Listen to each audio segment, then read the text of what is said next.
आचार्य कुंद देव रचित यह ग्रंथाधिराज, उस पर आपकी विगत चर्चाएँ चल रही हैं। उसमें आपने पूर्व रंग देखा, जीव अजीव अधिकार दोनों देखे, और वहाँ से जीव को जब निकाला तो पुनः वह जीव कर्ता कर्म भाव परिणमित होता है। पर ये कर्ता कर्म भाव मेरा है कि नहीं, मैं करता हूँ कि नहीं, करता हूँ तो किस बात का करता हूँ, नहीं करता हूँ तो किसका नहीं करता, ये चीज़ जानना भी बहुत ज़रूरी है।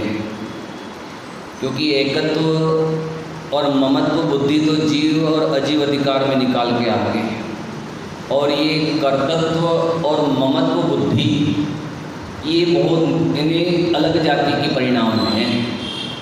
और उस जाति के परिणाम में जीव अपने आप को इस विश्व का क्या मानता है, मैं करता हूँ, कर्म मेरे करता है और मैं करता हूँ। ये तीन प्रकार के कर्ता वहाँ खड़े होते हैं। कौन को उस विश्व के निर्माण में अर्थात विश्व व्यवस्था में हम किस किस को कर्ता मानते हैं कि एक तो ईश्वर को कर्ता मानते हैं। किसको कर्ता मानते हैं? ईश्वर को कर्ता मानते हैं, भगवान करता है। दूसरा मानते हैं कर्म करता है, और तीसरा मानते हैं मैं करता हूँ। अब उसमें तीनों में कौन करता है उस पे अपन थोड़ी चर्चा करेंगे, और वास्तव में कर्तापना है कि नहीं कि मैं मान रहा हूँ। समय सार पृष्ठ क्रमांक 152 कर्ता कर्म अधिकार। क्योंकि समय सार की 1 से 11 गाथा अपने बहुत आद्योपांत 11वीं गाथा का आद्योपांत अध्ययन किया। अब उसके पश्चात अब जीव को जो भूतार्थ विषय है कि भूतार्थ को अंगीकार करो, भूतार्थ को ग्रहण करो। वो भूतार्थ है क्या और वो भूतार्थ का ग्रहण कैसे होवे, उस बात के लिए यहाँ पर ये जो कलश है, मैं जो प्रारंभ का कलश है वही यहाँ से प्रारंभ कर रहा हूँ। और गजब की बात, ये जो समय सार चालू हुआ पूर्व रंग से लगाकर सर्व विशुद्ध अधिकार तक, है ना। पूर्व रंग जीव अधिकार, अजीव अधिकार, कर्ता कर्म अधिकार, फिर आश्रव, संवर, निजरा, मोक्ष, है ना, विशुद्ध सर्वविशुद्ध अधिकार। ये जो अधिकार यहाँ से प्रारंभ हुए उसमें एक गजब की विशेषता लिखी। सब जगह तो क्या किया कि अब जीव अजीव अधिकार में प्रवेश करता है, अब जीव कर्ता कर्म के वेश में प्रवेश करता है, अब जीव आश्रव का रंगमंच में प्रवेश करता है, अब जीव संवर के रूप में प्रवेश करता है। प्रवेश किया और निकाला, प्रवेश किया, अत प्रविशंतु, और फिर निष्क्रणंतु कि अब निकाला गया। पर सर्व विशुद्ध अधिकार में जीव को प्रवेश तो करवाया। क्या किया? सर्व विशुद्ध अधिकार में जीव को प्रवेश तो कराया, पर वहाँ से निकाला नहीं। क्यों नहीं निकाला? खत्म। यदि क्योंकि ये सब तो पर्याय रूप काम हुए, आश्रय हुआ, संवर हुआ, निजरा हुआ, मोक्ष हुआ, कर्ता कर्म हुआ, जीव हुआ, अजीव, सब इसमें नाना प्रकार के रंगमंच पर प्रवेश करते हैं। किसमें प्रवेश कर रहे हैं? ये रंगमंच बनाया इन्होंने। आचार्य अमृतचंद स्वामी ने जब टीका लिखी तो रंगमंच प्रस्तुत किया। और रंगमंच पर क्या होता है कि जीव नाना प्रकार का वेश बनाकर आता है। क्या आता है? नाना प्रकार का वेश बनाकर आता है। और जब पूरी एक्टिंग हो गई, और एक्टिंग के बाद क्या हो जाता है? वापस निकल जाता है। तो हम भी क्या कर रहे हैं अभी तक? बोलो, हम भी क्या कर रहे हैं? हमने जीव द्रव्य का नाटक भी कर रहे हैं, अजीव का नाटक भी कर रहे हैं, आश्रव का, संवर का, निजरा का, मोक्ष का, ये सब क्या कर रहे हैं? पर्याय में हम नाटक कर रहे हैं, पर्याय में हम खेल रहे हैं। पर जब वास्तव में जीव सर्व विशुद्ध भाव अपने स्वभाव रूप परिणमित होता है, जिस स्वभाव में परिणमन होने पर न संवर है, न आश्रव है, न बंध है, न समनिजरा है, न मोक्ष है, वहाँ तो जीव शुद्ध परम पारिणामिक भाव में लीन, अपने स्वभाव में स्थित एक स्वभाव का ही भोग करता है। अब यहाँ से निकाला जाता नहीं। क्योंकि नाटक तो बहुत किए, पर अब नाटक में अटकना नहीं है। नाटक समय सार में लिखा ना पंडित साहब ने कि हिये के फाटक खोलत ही, कि जब ज्ञान के फाटक खुलेंगे तो बाहर के जितने भी नाटक हैं उन सब का क्या हो जाएगा? अभाव हो जाएगा। यह ज्ञानी को समझने की बात है। ज्ञानी बाहर के उदय में, बाहर के स्वभाव में न रोता है न हंसता है। ज्ञानी तो अपने स्वभाव में मदमस्त रहता है। मैं उसका उदाहरण के माध्यम से एक बात करता हूँ। रामलीला का नाटक चल रहा था, रामलीला का नाटक चल रहा था और पूरी पब्लिक खचाखच पूरे देखने के लिए भरी पड़ी थी। और जब रामलीला का नाटक चला तो नाटक चलते हुए उसमें एक घोषणा हुई कि श्री रामचंद्र जी को आज राज्याभिषेक होने वाला है। क्या घोषणा हुई? कि श्री रामचंद्र जी को आज राज्याभिषेक होने वाला है। तो सब पूरे नगरी में शहनाइयाँ बजने लगी, लोग नाचने लगे, ढोल नगाड़े बजाने लगे, सर्व उत्सव मनाने लगे और सब प्रकार से आनंद उत्सव होने लगा। और कुछ ही समय बाद जब राज्याभिषेक की तैयारी हो गई और उस समय तुरंत मंत्रा के माध्यम से जो रोल किया गया और उसके माध्यम से ये घोषणा हो गई कि अब रामचंद्र जी को राज्याभिषेक नहीं हो रहा है, उनको तो 14 साल का वनवास दिया जा रहा है। क्या हुआ? जब ये घोषणा हो गई तो लोग उस जो करुण हृदय से जब वो संवाद को बोला गया तो सब लोग अत्यंत जोर जोर से रोने लगे, क्योंकि ऐसा ही रस प्रकट किया गया वहाँ नाटक के माध्यम से। तो खूब लोग पहले जो हंस रहे थे, पहले जो उत्सव मना रहे थे, अब वो लोग क्या कर रहे हैं? रो रहे हैं। तो आपस में 2 महिलाएं पास में बैठी थी। तो एक महिला दूसरी महिला से पूछा कि हे बहन, जब राज्याभिषेक की घोषणा हो रही थी तो सब लोग खूब खुशियाँ मना रहे थे, तो उस समय भी तो कुछ जयकारा नहीं लगाया, तूने हंसी नहीं निकाली, तो खुशी नहीं मनाई। अब जब राम को 14 साल का वनवास की घोषणा कर दी, सब लोग रो रहे थे, अब तू भी अभी नहीं रो रही है, क्या कारण है बहन? तो उस बहन के, उस महिला के शब्द थे, अरे बहन, मैं काय को हंसूं और मैं काय को रोऊं? जो नाटक कर रहा है वो तो मेरा पति है, ना उसको वनवास होने वाला है, ना उसको राज्याभिषेक होने वाला है। मैं फोकट में काय को रोऊं? क्या बोल रही हो?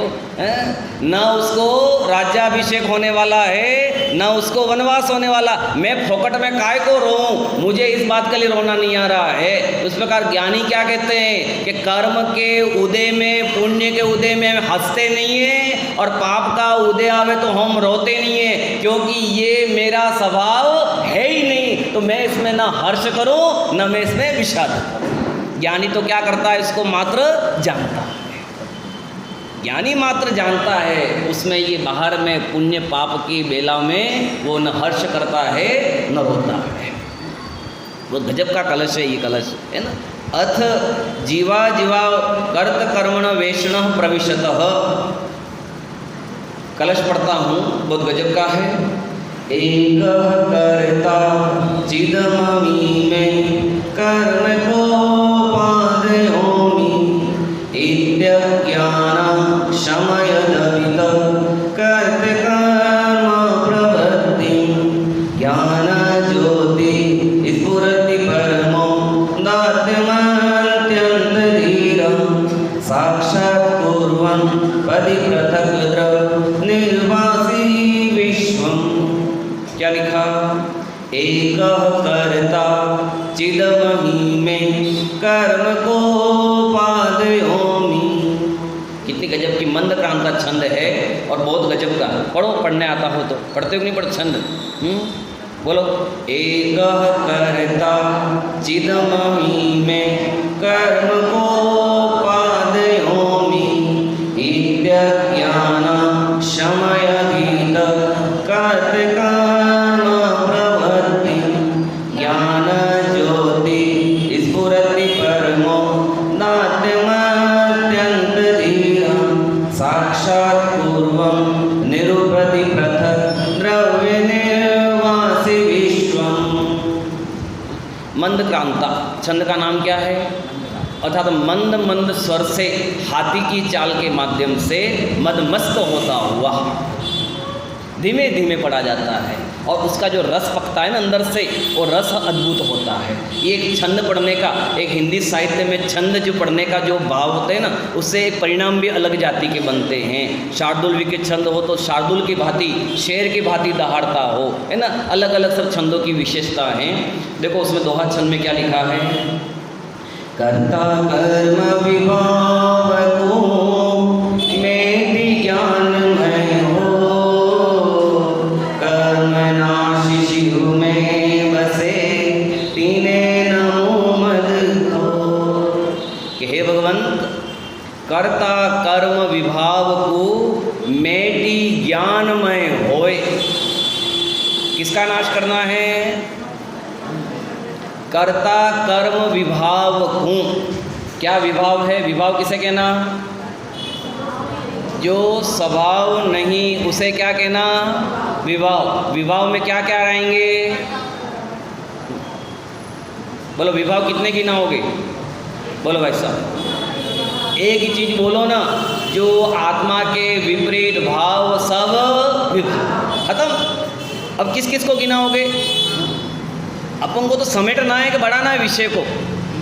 क्या करना है? विषय को समेटना है, और समेटना हो तो क्या करना कि भैया आत्मा के विपरीत भाव जो जो हैं वह सब विभाव भाव हैं। चाहे उसमें प्रशस्त से प्रशस्त का राग भाव हो, वो भाव भी क्या है? विभाव भाव है। और प्रशस्त से प्रशस्त राग कौन सा?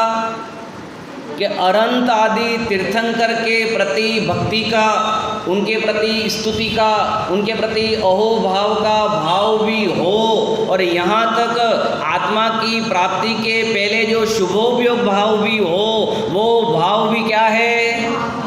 वो भी प्रशस्त भाव है, वो प्रशस्त राग है। उस राग को भी क्या करना? उस राग को रखना कि नहीं रखना? घर का सबसे बड़ा मेहमान कौन सा है अपना?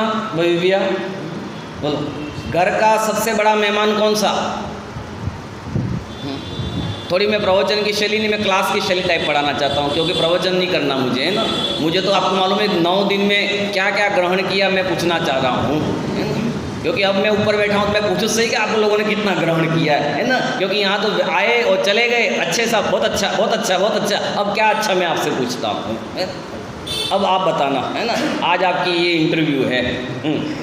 बोलो, घर का सबसे बड़ा मेहमान कौन सा? कि सबसे बड़ा मेहमान, चलो मैं बता दूँ, आपको याद नहीं हो, आप नहीं करते हो। घर का सबसे बड़ा मेहमान अपना घर का जमाई, कौन साहब? ईमानदार आदमी।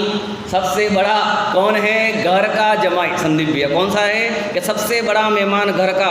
यदि वो जमाई आते आए तो 24 घंटा क्या करता है उसकी खाने में, पीने में, हर जगह बैठने में, उनके साथ पीछे आगे। साहब क्या चाहिए, साहब क्या चाहिए, क्या साहब चाहिए, क्योंकि साहब को नहीं पूछोगे तो हमारी बेटी को दुखी करेगा, उसको बराबर भाव देगा नहीं। तो क्या करता है, उसकी 2400 घंटा क्या करता है? सेवा करता है। पर वो मेहमान, घर का मेहमान 1 दिन रहे तो ठीक, 2 दिन रहे तो ठीक, 3 दिन रहे तो ठीक, यदि उसके बाद रहे तो उस मेहमान को भी भगाने का उपाय करना। किसको?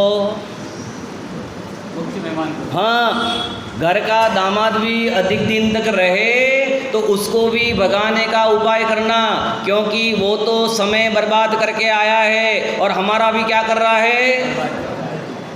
वो तो समय बर्बाद करके आया, हमारा भी क्या समय बर्बाद कर रहा है। तो उसको भगाने का उपाय करना, भगाने का उपक्रम करना।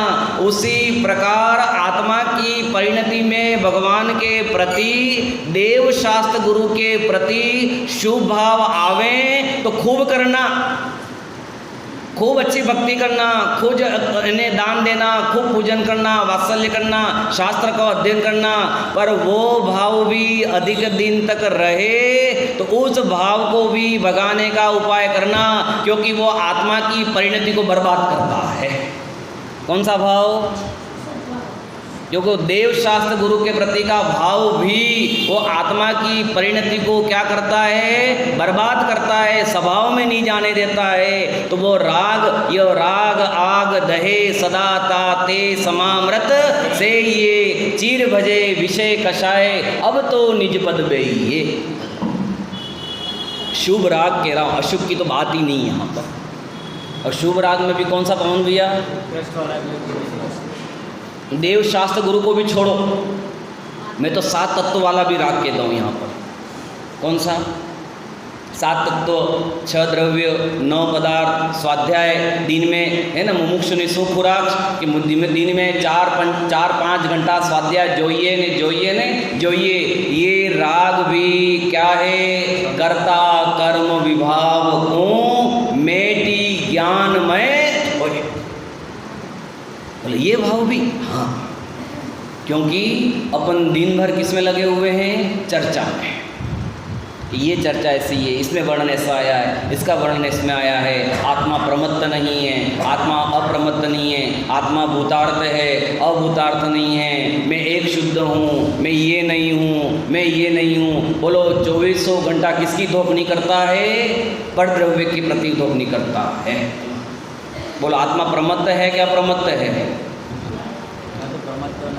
बोलो अब उसी चर्चा में क्या करता है? सब जो ये जो हुई ना चर्चा, उस चर्चा में बस लगा रहता कि मैं ये हूँ कि मैं नहीं हूँ। पर ये विभाव रूप परिणाम है और ये विभाव रूप परिणाम मेरा स्वभाव नहीं है, और स्वभाव नहीं है तो सब जो अभाव है उससे भिन्न करके अपनी आत्मा में क्या होना चाहिए था? उसको लीन होना चाहिए था, पर वो नहीं करता है।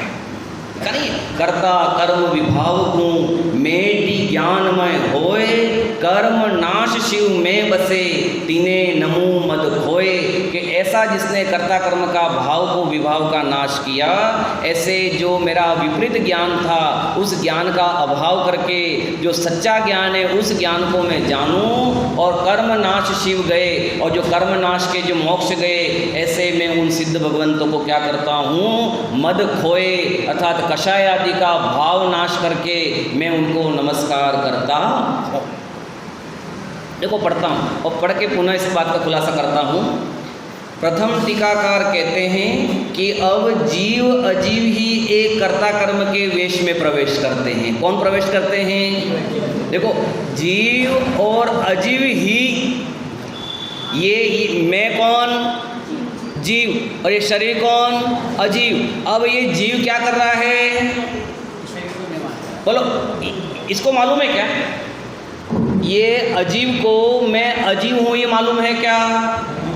बोलो ये माइक खराब है, ये किसने जाना?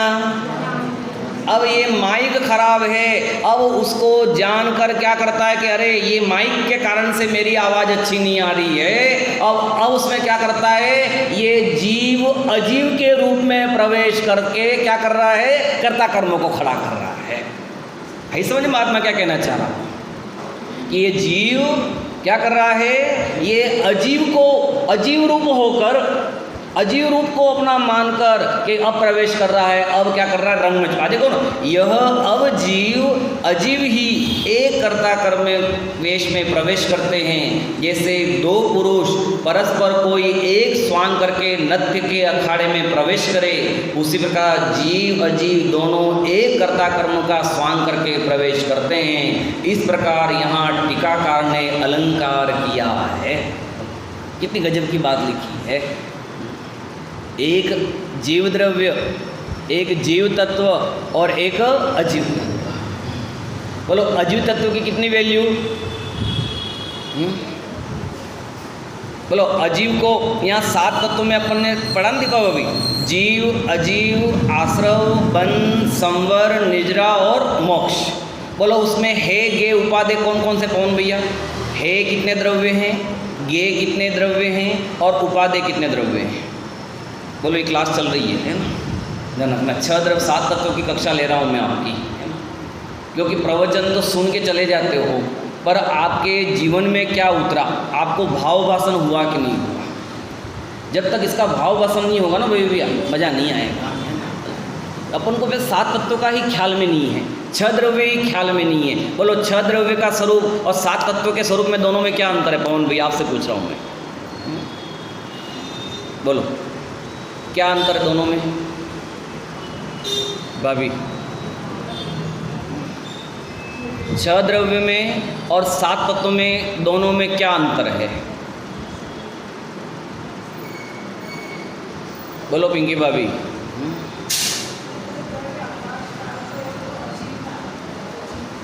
नहीं वो तो आगे। अब 6 द्रव्य में भी जीव पुद्गल धर्म अधर्म आकाश यानी काल आए, है ना। 7 तत्वों में जीव यानी जीव अजीव आश्रव बंध संवर निजरा मोक्ष है। अब उसमें भी जीव लिया, इसमें भी जीव लिया, इन दोनों में क्या अंतर हो गया? इसमें जीव की अवस्थाओं का वर्णन, हाँ कौन भैया क्या बताया उन्होंने?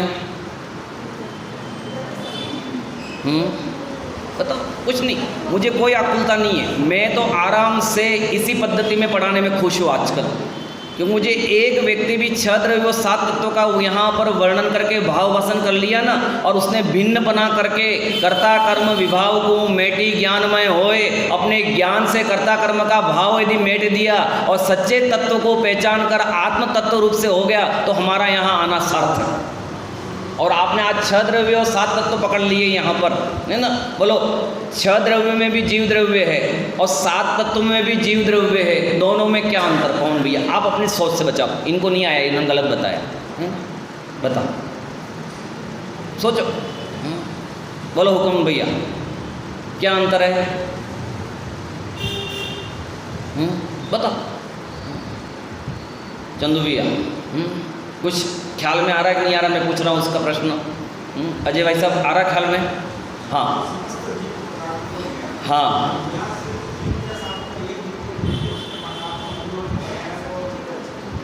ख्याल में आया कौन भैया? नहीं आया समझ में? सुनाई दीजिए, नहीं सुनाई दिया? आप बोलो, आप। हाँ, विश्व में कितने द्रव्य पाए जाते हैं, उस रूप में 6 द्रव्य बताया, तो इसमें जीव की अवस्थाओं का वर्णन किया गया। जीव की अवस्था के साथ में आश्रव बंध संवर निद्रा मोक्ष पर्याय।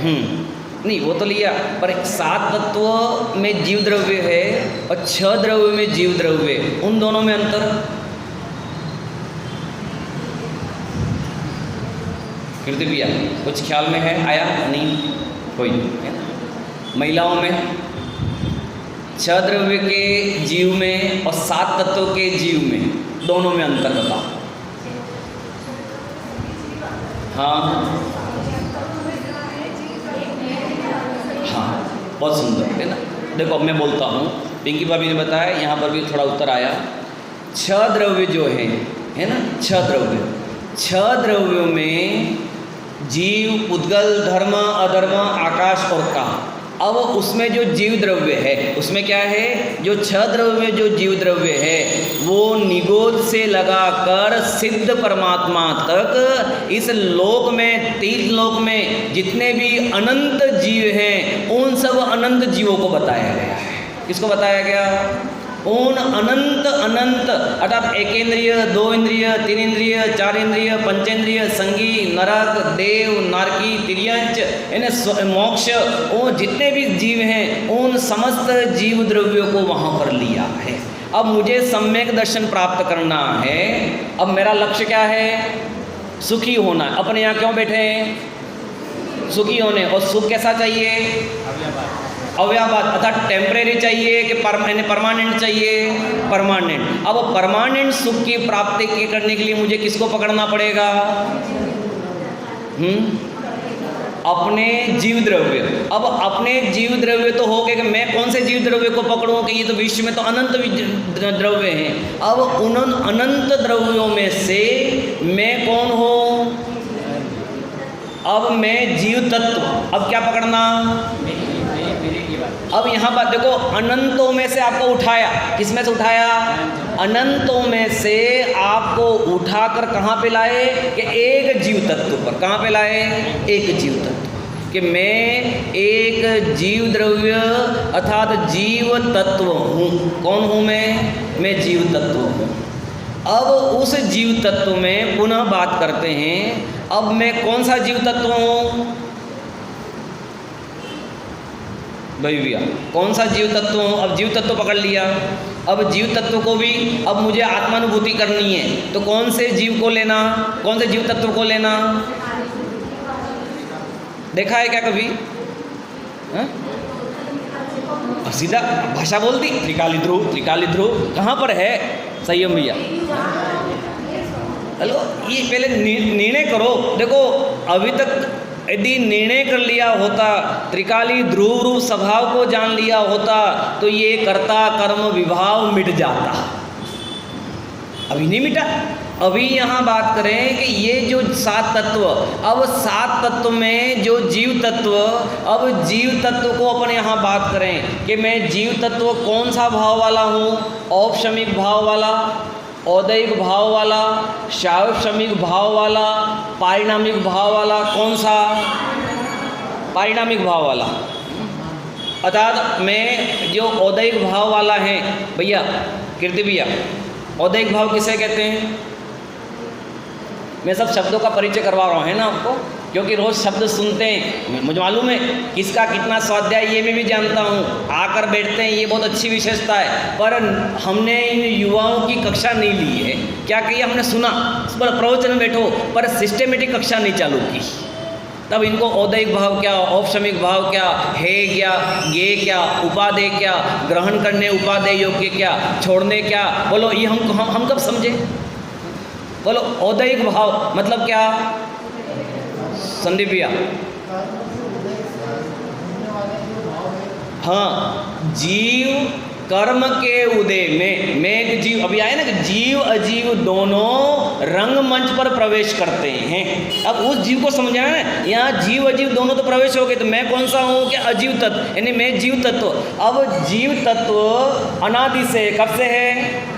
अनादि से। और अनादि से कर्म के साथ में क्या हुआ है? मिला हुआ है। तो कर्म के संयोग से, कर्म के उदय से उसके जो ये औदैहिक भाव होते हैं, कौन से भाव होते हैं? उदय रूप भाव होते हैं। कर्म की विचित्रता के साथ में मैं खाने वाला, पीने वाला, मैं लड़का, मैं लड़की, मैं स्त्री, मैं मानव, मैं पशु, मैं तिर्यंच, मैं ये जो उदय रूप भाव होते हैं वो कौन है? औदैहिक भाव। और औदैहिक भाव बिना संसारी नहीं।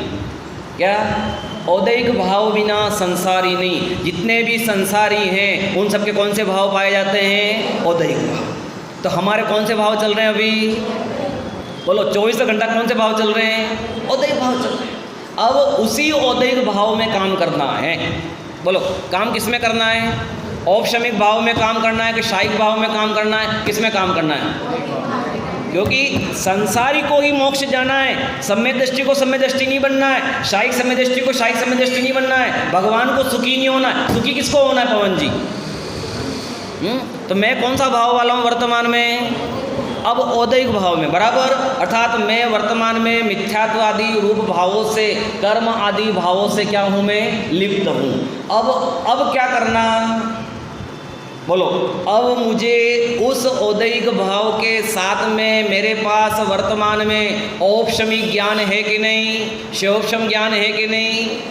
बोलो, है कि नहीं? वर्तमान में मति ज्ञान है कि नहीं? वर्तमान में शुद्ध ज्ञान है कि नहीं? अब इसी मति और शुद्ध ज्ञान में काम करना है। किस में काम करना है? कि ये मति ज्ञान में कि मैंने जाना कि ये 6 द्रव्य, अब 6 द्रव्य से भिन्न में कौन सा? कि मैं जीव तत्व है। अब मैं जीव तत्व हूँ, तो ये जो मैं जीव तत्व हूँ अर्थात मैं ये कर्म वाला नहीं हूँ। कैसा नहीं हूँ? कर्म वाला। तो मैं कैसा हूँ? आपने भी कहा ना कि मैं पारिणामिक भाव स्वभाव हूँ। बोलो, आत्मा का लक्षण क्या बनाओगे दीपा भाभी? पारिणामिक। संदीप भैया,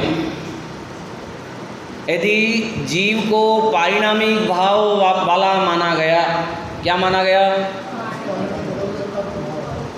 तो फिर पारिणामिक भाव तो अन्य द्रव्यों में भी पाया जाता है। फिर हाँ, यदि देखो कीर्ति भैया को मैं 2 मिनट समझा देता हूँ।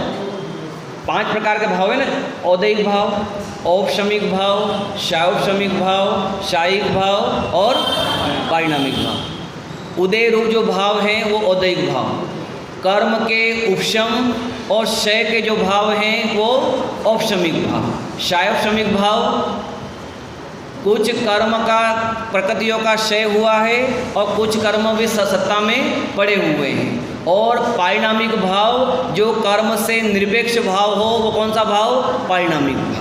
और शायिक भाव जिसमें कर्म की 7 प्रकृतियों का क्षय हो चुका है ना, बहुत सरल तरीके से भी है ना। अभी बहुत लंबा विषय है, तो एक 10 मिनट में, आधा घंटे में समझ में नहीं आएगा, पर तो भी मैं ले रहा हूँ कि ये 5 प्रकार के जो भाव हैं, क्योंकि यहाँ पर मुझे सिद्ध करना है कि पारिणामिक भाव यदि जीव का लक्ष्य बनाया, दादा बोलो कौन सा दोष आएगा?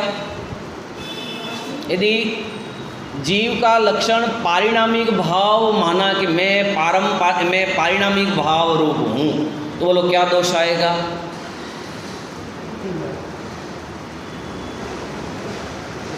बताओ। ये भी तो पर्याय है। नहीं, पर्याय तो हैं। आवा भाभी, हाँ बहुत अच्छा। कौन सा? अति व्याप्ति नाम का दोष आएगा और लक्षण निर्दोष होता है। और हमको हमारा लक्षण निर्दोष लक्षण के माध्यम से तत्व का क्या करना है? हमें लीन हो तत्व को जानना है। यदि हम जीव का लक्षण परम पारिणामिक भाव माने तो पुद्गल में भी परम पारिणामिक भाव है। धर्म द्रव्य, अधर्म द्रव्य, आकाश द्रव्य, काल द्रव्य, 4 के 4 द्रव्य पारिणामिक भाव को लिए हुए हैं। सो यह जीव का लक्षण नहीं। यदि जीव का लक्षण अमूर्तिक माने तो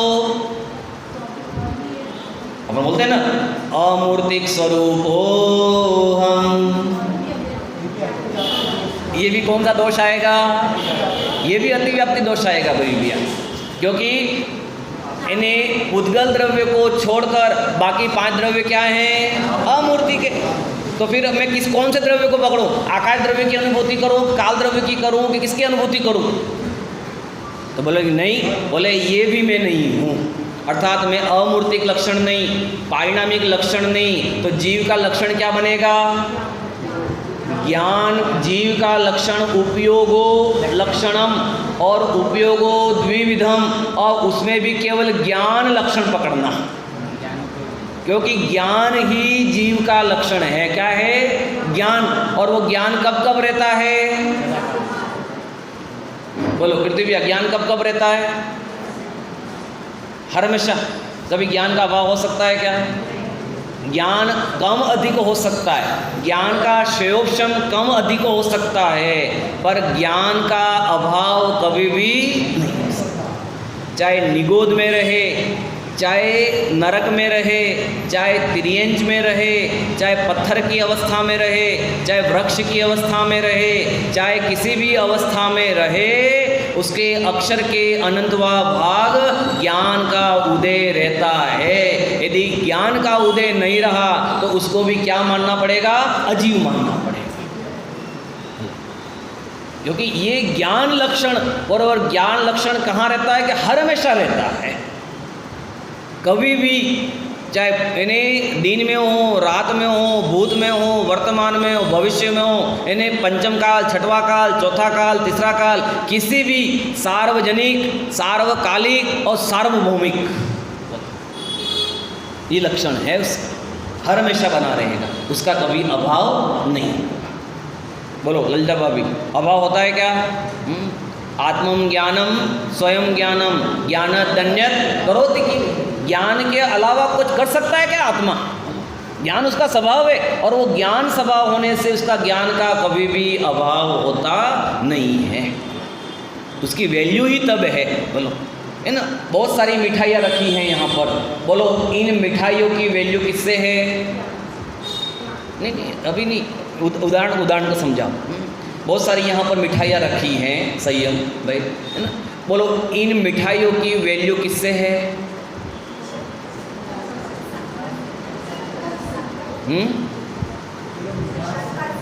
शक्कर से, अर्थात उसके मिठास बने से। यदि उन मिठाइयों को उसमें शक्कर निकाल दिया जावे, अर्थात मीठापना निकाल दिया जावे, तो क्या हो जाएगा जम्मू दादा?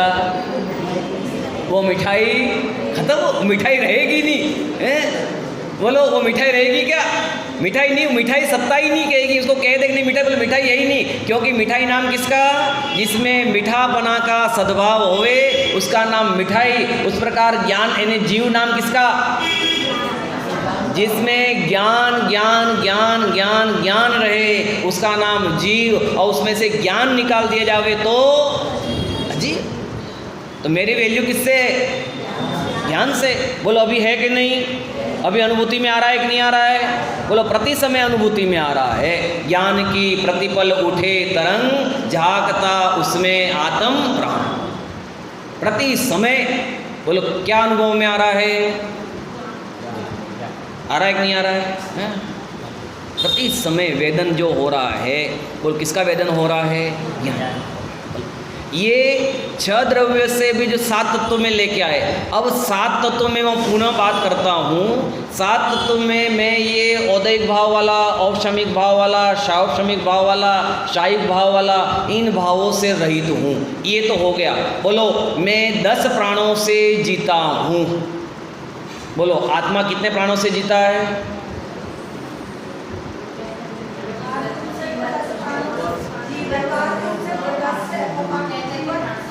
हाँ, अपन कहते हैं ना, बोलो कि जीव 10 प्राणों से जीता है। 10 प्राणों के नाम याद है कि नहीं है? हुक्म भैया। 5 इंद्रिय, मन वचन काय और आयु और श्वासोच्छ्वास, ये क्या है? 10 प्राण हैं। कीर्ति भैया याद हुए? 5 इंद्रिय आपके पास है, मन वचन काय आपके पास है, कितने हो गए? 8। फिर आयु, ये क्या हो गया? ये 9वां। और श्वासोच्छ्वास, ये जो प्रति समय ये जो कह रहे कि उदर नाली और श्वास नाली ये जो निरंतर धड़क रही है, ये श्वासोच्छ्वास, ये 10 प्राण। अपन कहते हैं कि जीव 10 प्राणों से जीता है। बोलो, 10 प्राण किसकी संज्ञा है? उद्गल की संज्ञा कि जीव की संज्ञा? किसकी संज्ञा? 5 इंद्रिय किसकी संज्ञा है? 5 इंद्रिया किसकी? उद्गल की। मन वचन का किसके हैं? उद्गल के। आयु किसका है? उद्गल का। श्वासोच्छ्वास किसका है? मेरा क्या बचा? मैं अब मेरे पास है क्या? मैं तो चैतन्य अनुविधायी, चैतन्य ही मेरा प्राण है। बोलो, ये मेरा जीव का लक्षण है। जीव का लक्षण क्या? कि चैतन्य ही मेरा लक्षण है, अर्थात मैं 10 प्राणों से नहीं, मैं चैतन्य प्राणों से जीता हूँ। और ये 10 प्राणों में किसी का भी अभाव हो जावे तो मेरा कुछ भी बिगड़ा नहीं। ऐसा जब जीव अजीव से भिन्न करके अपने जीव स्वभाव को अंदर में जानता है, क्या करता है कि हाँ ये मैं हूँ, अर्थात मैं ये नहीं, अर्थात समस्त दुनिया के जितने भी अनंत द्रव्यों से भिन्न होकर अब वर्तमान में ये परिवार कुटुंब आदि तो भिन्न हो गए, अब मेरे ही अंदर में ये जो परिणाम चल रहे थे, औपशमिक वाले, शाऔपशमिक भाव वाले, शायिक भाव वाले, औदैहिक भाव वाले, बोलो इन सब से, अर्थात मैं द्रव्य कर्म से, भाव कर्म से और नव कर्म से भी भिन्न हूँ। द्रव्य कर्म कौन कौन से? पवन भैया बोलो। ये तो आज वही कक्षा चलाऊंगा मैं मैं नहीं, आज 1 वे नहीं चलेगा, 2 वे चलेगा। कीर्ति भैया द्रव्य कर्म कौन कौन से?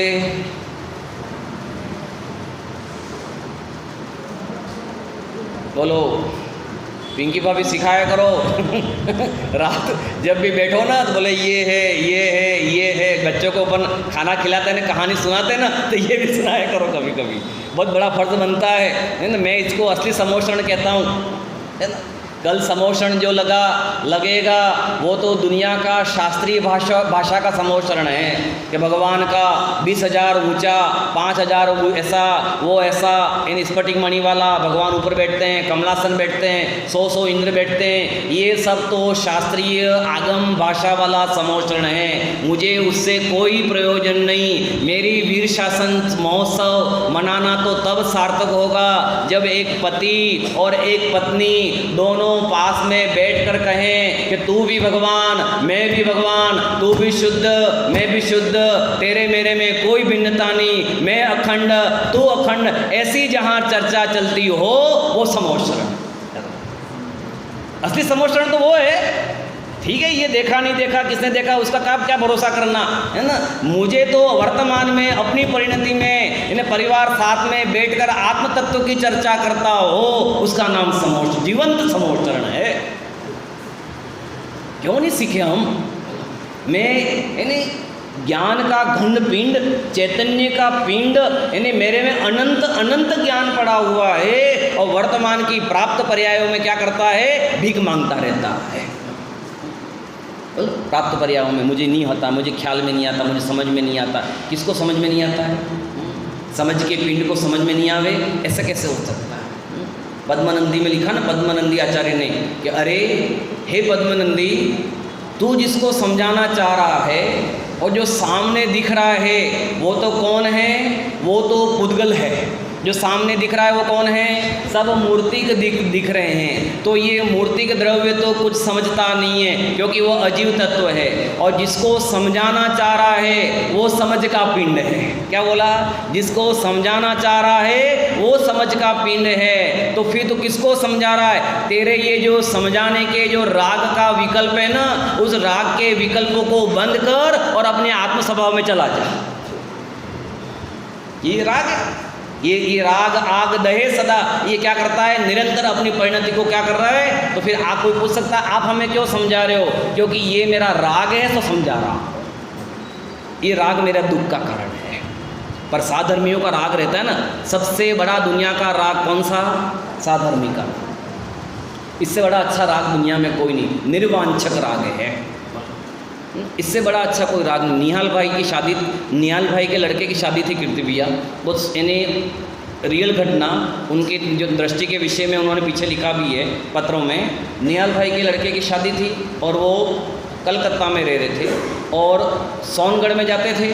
तो एक मित्र से उनको विशेष राग हो गया, क्योंकि रोज़ वहाँ गुरुदेव का प्रवचन आदि सुनने के लिए बैठते थे। तो वहाँ पर राग हो गया, और जब उनके बेटे की शादी थी तो पत्रिका लिखी गई, सब जगह पत्रिका भेज दी, और मित्र को पत्रिका देने का भाव आया, बोले लिखो नहीं लिखो, लिखो, तो फिर लिख दिया। और लिखने के साथ में अंदर में एक कागज़ में और लिख दिया। पत्रिका उसने पढ़ी और पत्रिका पढ़ने के बाद उसमें लिखा कि हे मित्र, अपन दोनों हर हमेशा में जब मिलते थे तो आत्मा परमात्मा की बात करने के लिए मिलते थे, तो भी मुझे तुझे शादी में बुलाने का राग आया है। आना बने तो आना, तेरी यहाँ कोई आवश्यकता नहीं है। क्या लिखा? आना बने तो आना, तेरी यहाँ कोई आवश्यकता नहीं है, क्योंकि यहाँ पग पग पर रागी मिलेंगे, तुझे कोई भगवान आत्मा की चर्चा सुनाने वाला नहीं है। ये साधर्मीपन है। क्या किसे अंदर में रुचि, तत्व की रुचि वेग होवे अंदर से, तत्व का अंदर में होवे कि हाँ मैं एक शुद्ध त्रिकाली भगवान चैतन्य पिंड घन पिंड आनंद टंकोत कृण भगवान आत्मा हूँ। क्योंकि कर्म के विभाव का नाश करना है, और ये कर्म की सत्ता इतनी ज़बरदस्त खड़ी है वर्तमान में, 2400 घंटा ये कर्म की सत्ता खड़ी हुई है सामने। 2400 घंटा बोलो भगवान कर्म का करता है, बोलो भगवान इस जगत का करता है। किसका करता है कि नहीं? कर्म करता तो होंगे, कौन करता है? कौन भैया? चलो भगवान करता नहीं है तो ख्याल में आता है, कर्म तो करता है कि नहीं? अपन 24 घंटा किसके गीत गाते हैं? यहाँ लिखा ना कर्ता कर्म विभाव, है ना? 2400 घंटा किसके गीत? कि कर्म ने ये किया, कर्म ने ये किया, कर्म ने ये किया, कर्म ने ये किया। अपन जब भी बोलते रावण को गाली देते हैं कि रावण ने सीता का हरण किया, बोलो किसने हरण किया? रावण ने सीता का हरण किया। बोलो भैया यही बोलते हैं ना अपन, बात सही है क्या ये? नहीं, ये तो है ही, ये तो फैक्ट अपन अत्यंता भाव तो करेंगे कि कोई द्रव्य किसी द्रव्य का करता नहीं, ये इसी सिद्धांत के माध्यम से, अकर्तृत्व के माध्यम से। पर मैं जब व्यवहार से अपन रावण को गाली देते हैं तो मैं सीता के पूर्व भव की ओर जाता हूँ। सीता ने सीता का हरण किया है, रावण ने नहीं किया है। बोले कैसे? बोले ऐसे कि भैया इसी सीता के जीव ने पूर्व भव में जब ये राजकुमार का जीव था, किसका जीव था? जब ये राजकुमार का जीव था ना, तो इन्हें जंगल में घूमने के लिए आया था, और घूमते हुए पहाड़ की चोटी पर खड़ा था, और उसी समय एक मुनिराज का टोला और एक आरिका माता का टोला दोनों उस जंगल से गुजर रहे थे, है ना? और इस साइड मुनिराज का टोला और इस साइड आरिका माता, और अंतिम में दोनों उसी भव के भाई बहन थे। और आरिका माता ने मुनिराज को क्या किया कि नमोस्तु मुनिराज, और वंदन किया।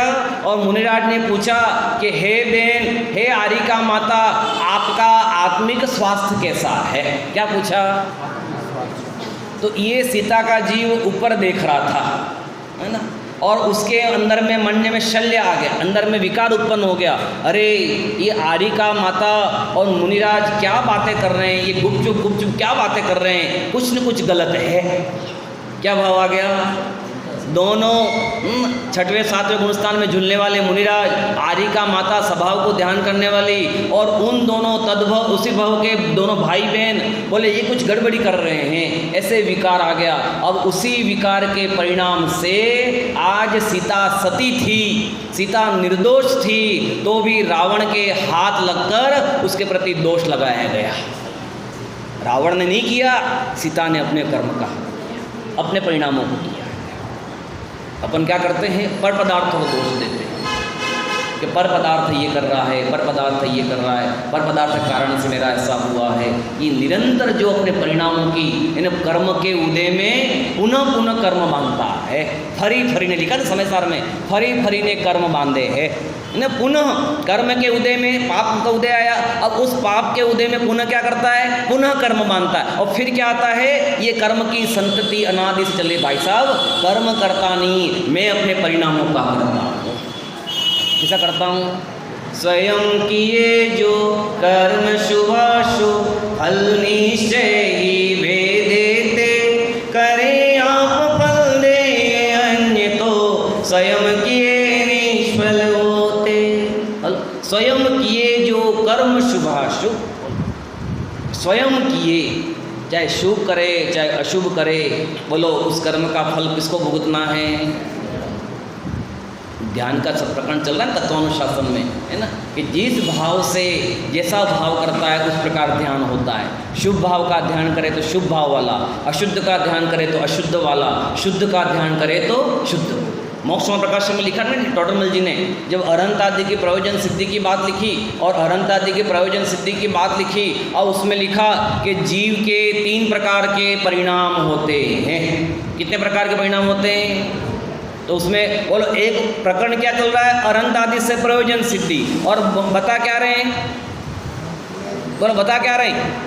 बता रहे हैं कि इन्हें जीव के 3 प्रकार के परिणाम। भाई साहब हमको तो अरहंत आदि से प्रयोजन बताओ ना, कि अरहंत भगवान हमें पुण्य देंगे, हमें बंगला देंगे, हमें मोटर देंगे, हमें गाड़ी देंगे, हमें मोक्ष पकड़ लेंगे, मैंने तेरे ही भरोसे आदिनाथ सागर में नैया डाल दी तो तेरे पार हो जाएगी, ये बताओ ना हमें। तो वहाँ टोडरमल जी कह रहे कि नहीं, बोलो इतने गजब के टोडरमल जी, इतने ज़बरदस्त ज्योतिषी, यदि किसी को हाथ दिखाना हो तो हम भी उनके वंशज हैं, हम भी उनका हाथ देख सकते हैं। जीव कहता नहीं इन जाता ज्योतिषों के पास कि मेरा हाथ देखना। संयम गए कि नहीं गए, है ना, हाथ दिखाना जाता है और वो क्या बताता है कि तेरे हाथों में 3 रेखाएं हैं। कौन कौन सी? पृथ्विया कितनी रेखाएं अपनी? एक जीवन रेखा, एक भाग्य रेखा और एक मस्तिष्क रेखा। ये 3 रेखाएं मुख्य होती है ज्योतिष शास्त्र में, है ना, जानना करना। 3 रेखाएं मुख्य होती हैं। फिर ये जो पर्वत हैं बुध गुरु शुक्र, ये जो 4 पर्वत कहलाते हैं। फिर ये भाग्य रेखा जो है, ये 3 मुख्य हैं, ये जीवन रेखा, भाग्य रेखा और मस्तिष्क रेखा। जीवन रेखा क्या बताती है कि तेरा कितना जीवन है। मस्तिष्क रेखा बताता है कि ये जीवन में कितना काम कर सकते हैं और भाग्य कि उस भाग्य के अनुसार उसको मिलने वाला है। तो अब मैं पूछता हूँ कि अपन भी उस ज्योतिषी के माध्यम से पास चले ना। अब वापस अपन टोडरमल जी के पास चलें कि साहब मेरा हाथ देखो। बोले हाँ। बोले तेरे शुभ भाव की रेखा है, सो ये स्वर्ग और कहाँ ले जाएगी? मनुष्य गति में ले जाएगी, है ना। कहाँ ले जाएगी? तेरे स्वर्ग में इन्हें स्वर्ग में ले जाएगी, भोग भूमि में ले जाएगी, तुझे ये लिखाएगी। तेरे ये अशुद्ध भाव के अशुभ भाव की रेखा है, वो कहाँ ले जाएगी? तुझे नरक और तिर्यंच गति में 2 आदि के अवतार में ले जाएगी। और जो ये विशुद्ध रेखा है वो कहाँ ले जाएगी? कि ये विशुद्ध रेखा तुझे मोक्ष ले जाएगी। बोलो अब तुझे किस रेखा का ध्यान करना है? बोलो कौन सा जीवन जीना है? बोलो अब ग्रहण कर लो, मुझे कहाँ जाना है? वो कहते हैं बताओ मुझे, हम कहाँ जाएंगे? कहाँ जाना है?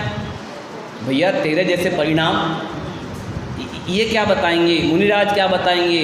तू 2400 घंटे में अपनी लेखा जोखनी शाम को करता है ना, तो उस लेखा जोखनी में जो कितना क्रेडिट और कितना डेबिट और भी बैलेंस करके सोता है ना, तो दिन भर के परिणामों से कि भैया आज मेरे इतने अशुद्ध परिणाम, आज मेरे इतने विशुद्ध परिणाम, आज इतने मेरे शुभ परिणाम, अशुभ परिणाम से ये गति, शुभ परिणाम से ये गति, विशुद्ध परिणाम से ये गति। अब निर्णय करो कि अब मेरा क्या होगा। उस चिंतन करो ना उसका कि अरे यार ये परिणाम आज मेरे हुए। तो आचार्य भगवान कहते हैं घबरा मत, टेंशन मत ले। तो अशुभ भाव से भी पर्याय रूप हैं, शुद्ध भाव इन्हें अशुभ भाव शुभ भाव भी पर्याय रूप हैं। इन पर्याय रूप भाव से घबरा मत। ये कर्म की रेखाएं हैं। ये क्या हैं? ये पर्याय रूप हैं, ये कर्म।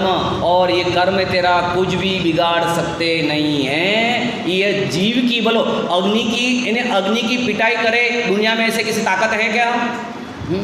पर अग्नि की पिटाई कब होती है कीर्ति भैया? जब लोह की संगति करती है तब। बोलो अग्नि की पिटाई कब होती? जब वो लोहे की संगति करता है तब उस अग्नि की पिटाई होती है। बोलो इस जगत में, इस लोक में आत्मा को पिटाई करने वाला कौन है? है किसी की ताकत? पर कब पिटाई होती है? जब यह आत्मा कर्म रूप संगति करके कर्ता कर्म पने को खड़ा करता है तब पिटाई होती है। गलती मेरी है भैया, गलती है, गलती को सुधारो। अब नहीं सुधारोगे तो कब सुधारेगा? बोलो कितनी आयु शेष रही है ना। अभी ये 5.5 फीट का जो कभी खड़ा होके जाता है ना, कब आड़ा होके निकाला जाएगा ना। गुरुदेव कहते थे ना कि बधो कठिन वर्ष है बापा। जब ये 5.5 फीट का 6 फीट का शरीर को आड़ा होके निकाला जाएगा तो बधो कठिन वर्ष है, बहुत कठिन पड़ेगा। इसलिए आड़ा होकर नहीं निकलना हो, क्योंकि तेरा स्वभाव ऊर्ध्व स्वभाव है, ऊर्ध्व स्वभाव को ग्रहण कर। ऐसे ही आत्मा के अंदर में ये वैभववान जो चीज़ पड़ी है, उस वैभववान चीज़ को जानने की बात है। क्योंकि यहाँ कर्ता कर्म शिव, शिव में बसे लिखा नहीं, कर्म नाशी शिव में बसे, कि जो कर्म को जिसने नाश किया वो कहाँ बसे, वो शिव में बसे, वो मोक्ष में बसे। और यदि हमें भी बसना हो तो क्या करना पड़ेगा, इन 6 द्रव्य 7 तत्वों की वस्तु व्यवस्था जानना बहुत जरूरी है। क्योंकि जब तक विश्व व्यवस्था नहीं जानेगा, क्योंकि विश्व व्यवस्था नहीं जानेगा तो 24 घंटा क्या करता है, कर्ता कर्म खड़ा होता है। रोबिन भैया, मैं 24 घंटा क्या मानता हूँ, 24 घंटा कर्ता कर्म। तो एक समय भी जाता है क्या कभी विश्व इन स्वभाव के विरुद्ध, बोलो 24 घंटा अपना स्वभाव के विरुद्ध काम होता है। कभी विचार नहीं आता कि अरे इन परिणामों का फल क्या होगा, इन भावों का फल क्या होगा। मैं तो कभी वो लाइन है ना, इन भावों का फल क्या होगा, वो लाइन को छपवा कर बाथरूम में लगा दो, किचन में लगा दो, इन्हें बेडरूम में लगा दो, इन्हें दुकान में लगा दो, और जो वहाँ हर जगह क्या करो इस लाइन को, इन भावों का फल क्या होगा। पानी छानता है और पानी छानते समय प्रमाद आता है और अनंत जीवों को उस समय अरे चलेगा इतना, तो उस समय पढ़ लो इन भावों का फल क्या। अभक्ष भक्षण कर रहा हो, भोजन बना रहा हो और भोजन के समय मसाले आदि का अन्य प्रकार के किसी प्रकार ख्याल में नहीं हो और भोजन करता है, इन भावों का फल क्या होगा ख्याल कर लो। दुकान में बैठा हो और दुकान में किसी को लूटने का परिणाम, जितना अपने आवश्यकता के अनुसार चाहिए तो ठीक है, पर उससे अधिक परिणाम आए तो कुल लिखना इन भावों का फल क्या है। याद करो 24 घंटा, बोलो पाप से बचोगे कि नहीं बचोगे, परिणाम सुधरेंगे कि नहीं सुधरेंगे। लगाओ ये पर्चा, हमने किया था भीलवाड़ा में पर्चे इन्हें न करते 1000 पर्चे छपवाए थे और सबको कह रहे कि लाल से छपवा कर घर घर बंटवाए थे कि इन भावों का फल क्या होगा, चलो बट करे तो सही जीव कुछ।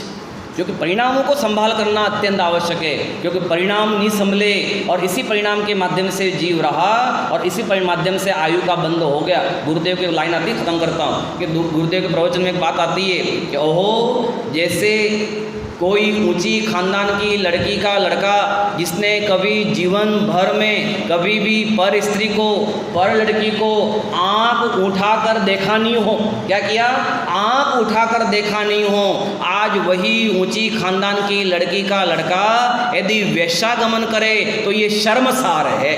क्या बोला कि आज वेश्यागमन करे तो वो शर्मसार है। उसी प्रकार यह 3 लोक का नाथ स्वामी भगवान आत्मा, जिसे कोई अपमानित कर सकता नहीं, जिसे कोई सम्मानित कर सकता नहीं है, जिसे बाहर में किसी प्रकार की कोई निंदा नहीं है, बाहर में कोई प्रसिद्धि नहीं, पर आज वह परद्रव्य के भोग के कारण में इंद्रियों का व्यापार करता है तो शर्मसार है। बोलो हमारे 24 घंटा किसकी बुद्धि है, इंद्रिय और इंद्रिय भूत पदार्थ में 24 घंटा परिणाम है। अब इन परिणामों के माध्यम से अपनी जीव की गति क्या हो जानना ना, ये तो बहुत आपको केवल इन 1 घंटे में समय सार नहीं समझाया जाता है। विद्वान 8 दिन बेचारा क्या कितना समझा देवें। अब अभ्यास तो अपन को करना पड़ेगा, बिना अभ्यास के, बिना स्वाध्याय के। मैं पुनः कहता हूँ, केवल सुनने से पवन भैया काम नहीं होगा। आप पूरा बेसिक बालबोध 1 2 3 से चालू करो, वितराग विज्ञान 1 2 3 चालू करो।